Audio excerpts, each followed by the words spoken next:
Good morning, everyone. So today we are going on the 7-hour safari trip, and I am all dressed and everything. And yeah, I think I got most of the makeup off. My eyes still look a little weird, but yeah, I also painted fingernails, so that should get interesting. But yeah, I'm gonna take my medications and eat some foods, and then I think we're gonna try to figure out how to get off the boat to go do our stuff. So, yeah. So we are officially off the boat. We're waiting for Uncle Chris and Beth and Nicholas and also the van, but this is the boat. We're off the boat. There's Mickey. It's huge. Like, there's other boats over there that are gigantic. Like, the ropes that they have to use are like the size of my leg. It's crazy. And then there's one over there that's kind of smaller, but it's just huge. And we're in Alaska, and we're going to that town, and yeah, but we're gonna be going on the little safari thing. Not little, it's a huge safari thing in a van. So we're just waiting for the rest of the party to get here, and we're waiting for the van, and we're gonna head out. So yeah. You will see them again in a few moments, cutting through the side of the mountain. Pretty substantial engineering feat. The train was built from June of 1898 to July of 1900 and completed a year after the gold rush was over. It just missed the transportation boat. Dynamite and black powder was used to blast a path through the side of the mountain. They paid their workers the highest wages in North America to avoid any labor disputes, free room and board. But they always had a labor shortage, because after a few paychecks, the railroad employees would buy 2,000 pounds of supplies and head to Dawson City, where the gold was growing and the trees like fruit. What's our altitude? What's our altitude? Just probably still under 500 feet at this point. But it's going to be real deceptive because we'll summit at about 3,000. And if you've been to the Rocky Mountains, it's only about a third of the distance of their tree line. Wow, look at that. Here's a good view of the train tracks, the dynamite blasting debris, and you can even see the old trail system 50 feet below the tracks. There's the Skagway River below us. If you would like a closer look, please take... It's a foot train, used by the name Alaskan for children. This is their alternate when their main train route is blocked by avalanche. This was designed for maybe a few dozen people a year, not several thousand. Wow. Did that water rushing down there? The train put the trail out of business, and the highway you're on, the freight train. So that track now is totally tourist. Sightseeing only. They have talked about bringing back. Wow.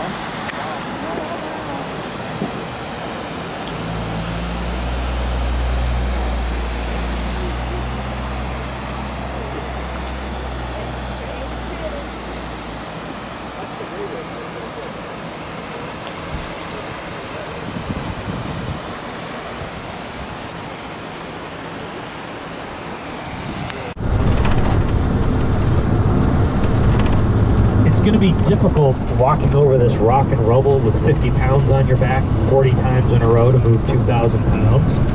And maybe one of your ancestors came up with the idea of hiking an entire sailboat up here, reassembling it, and charging everyone else money to move their supplies over the water for them. That entrepreneur has learned the golden rule of the gold rush. More fortunes were made mining the miners than were made mining the gold. And look at that, it's sunny. If you look behind you, there's a giant wall of clouds stacked up on the Alaska coastal mountain range. And now you have arrived in the interior, which is generally warmer, clear and sunnier in the summer, and in the winter, clear and colder. Is that the lake that runs the electricity in town? Right up here? No, the lake that runs the electricity is higher in elevation, probably another couple thousand feet. It's called Goat Lake, and is a glacially carved lake that's very deep. so deep it does not freeze solid. These are the summit lakes to your right. They're very shallow, and they do.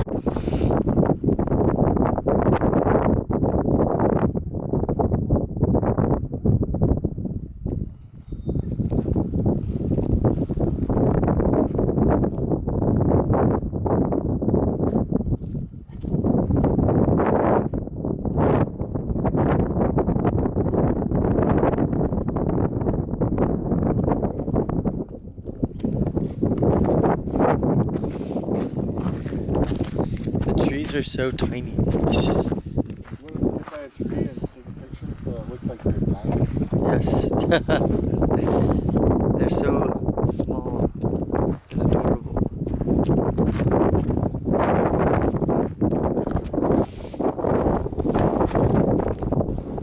I'll see if I can get down and touch the water. Or if we're too high up.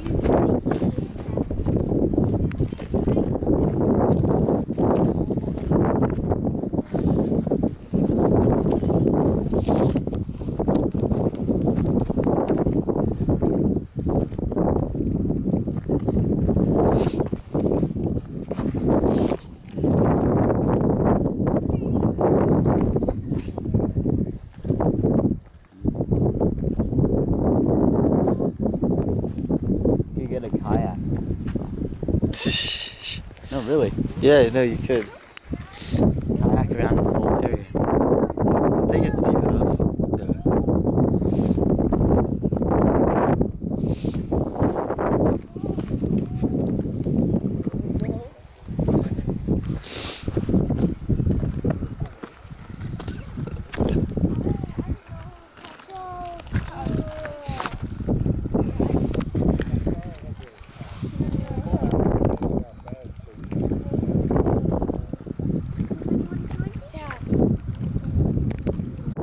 I got down to the water.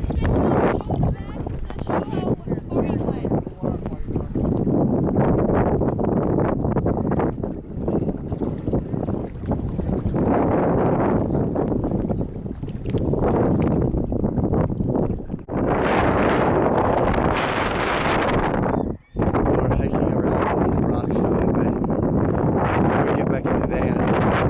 We're on the tour now, obviously. That's what you've been seeing, but it's crazy. But yeah, we've been hiking. Well, like just walking around on these rocks. And apparently that's drinkable water, but there's a very, very, very small chance you can get beaver fever, he called it, and that's where you get a fever for like 2 days or something. I'm not going to take the chance to drink it. It's also windy, but it's awesome looking. Excellent mosquito habitat, but it's also excellent moose habitat. Moose have incredibly long limbs, which gives them a gangly, clumsy look on land, but they are very accomplished and graceful swimmers resembling ballerinas underwater. A full-grown moose can dive 20 feet underwater to the vegetation at the bottom of them. We're going to drop down to ground level into this terrain. Our visibility will decrease, but if you look to your right, you'll see what we're getting into, and you'll see that this is excellent moose habitat. Wow. When I look to my left, it looks more like a brown badger habitat.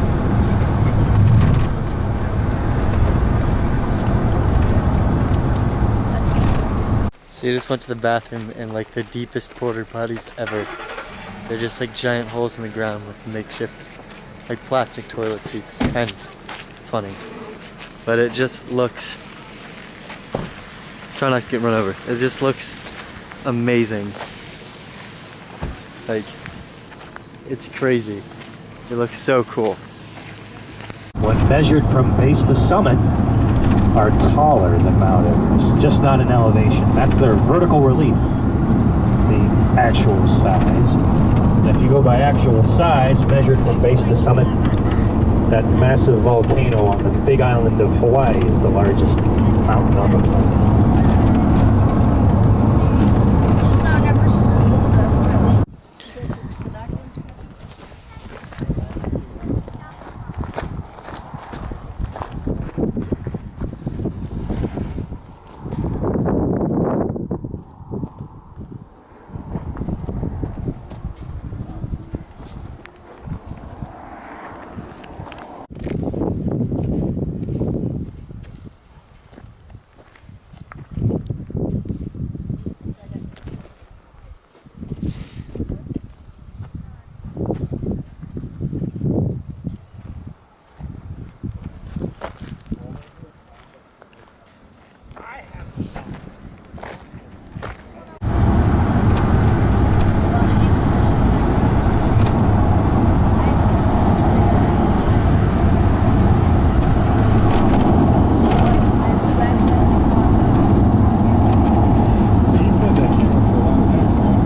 this one.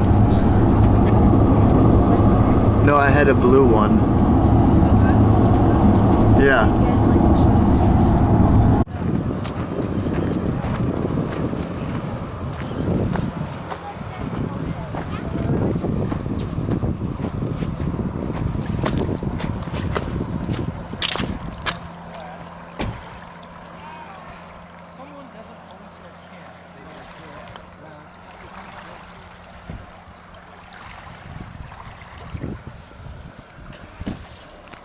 This is like absolutely incredible. There's like crystal, well, it's glacier water.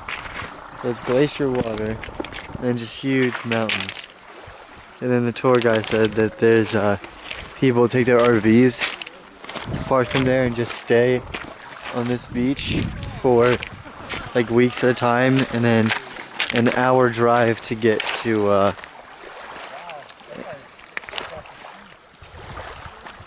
then it's an hour drive just to get to supplies. So you just drive an hour, get supplies. Then you can stay here, and it's beautiful.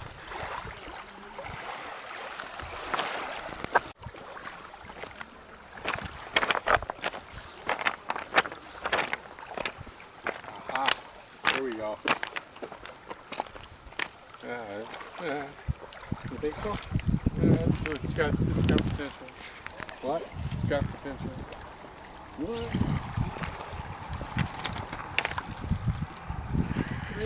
3. Oh, it hit a bunch of times. It was like 5. Did you guys see that? Right now I'm sitting on a 6, so you have to grab me. A 6? Yeah, April counted after. Yeah, ugly bird. He's waking them all up. He's waking them all up. Oh my gosh. Oh, it's adorable. He's sitting on his face.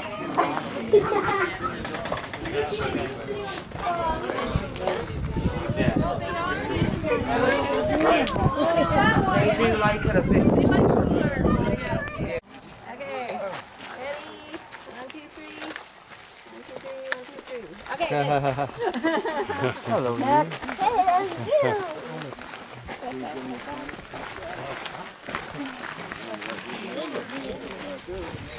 Okay, we gotta close.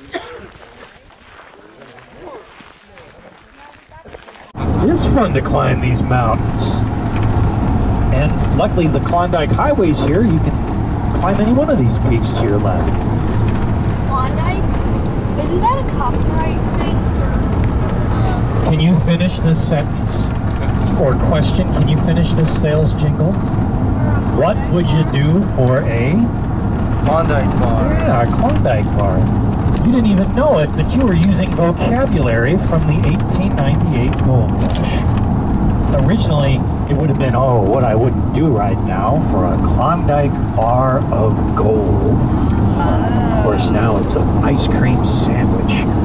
Klondike is a river in the Yukon Territory where the gold was discovered and has become a generic term for the area in the north where the gold was located.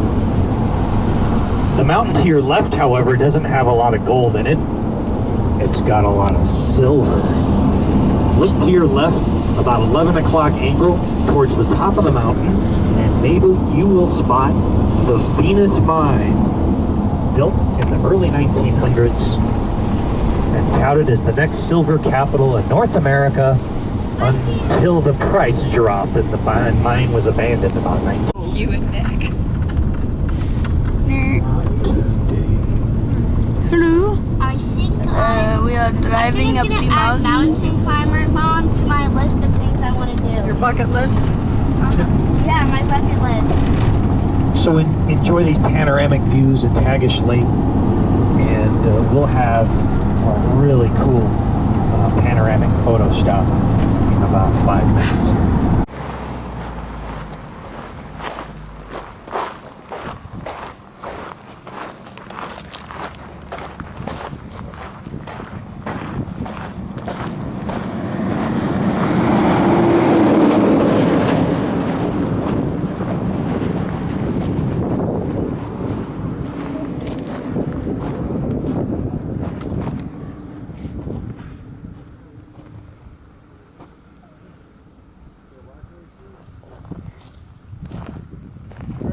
picture. Come on. Alrighty, well, hello everybody. We are now in the village of Caracross, short for Caribou Crossing.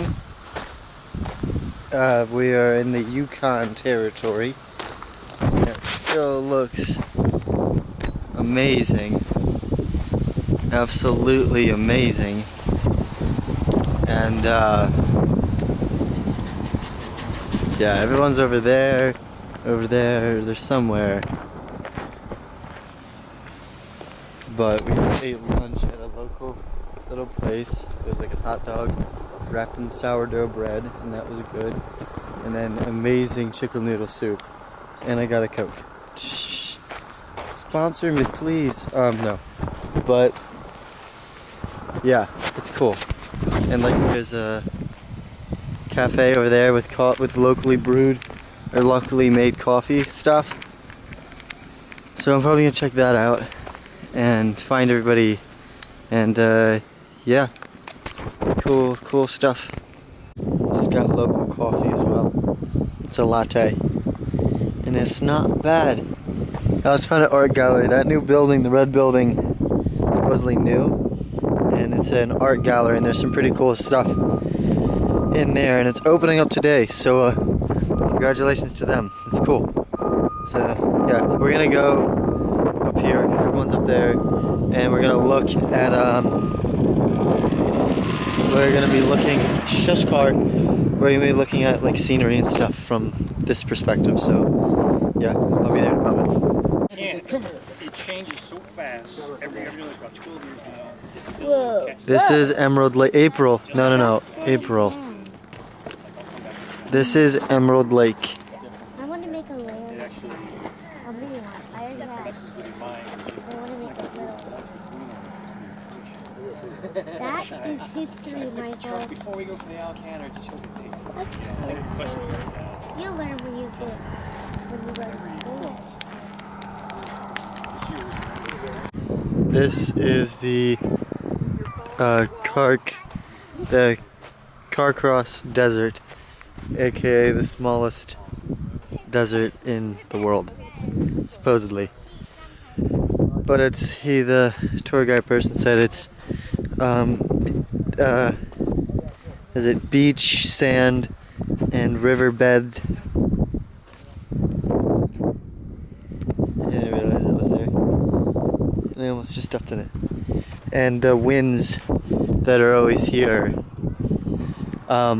just picked it up over time and put it all here, which is crazy. And there we see a wild Raj running up the sand dune like the maniac he is. Finally to the top. So all the way over there where the road is. We walk all the way up here. And there's water. And this is the end of the desert, it looks like. Now we're on the highest dune. Yeah, it looks awesome. So yeah.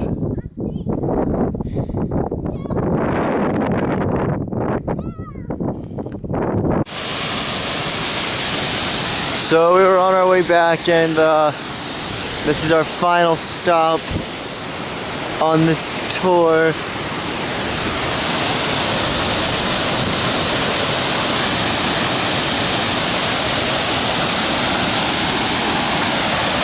A lot of water.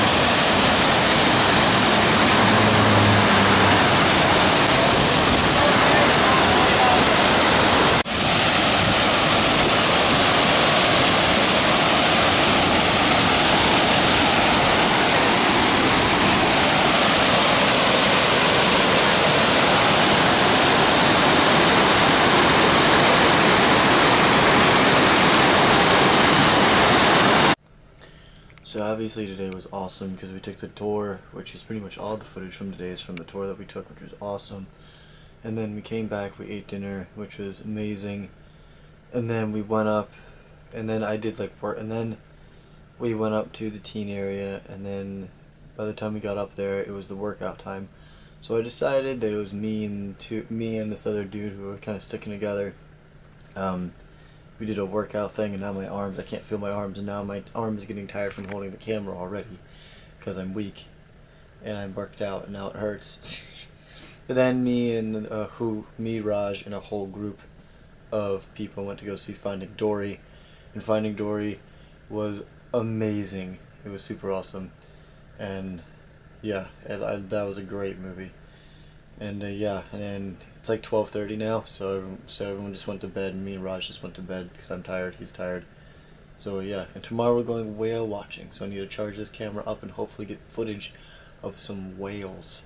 So yeah, it's gonna be cool. So I'll see you guys tomorrow. Make sure you guys keep the all your spirit with you. 1, 2, 3. Oh yeah.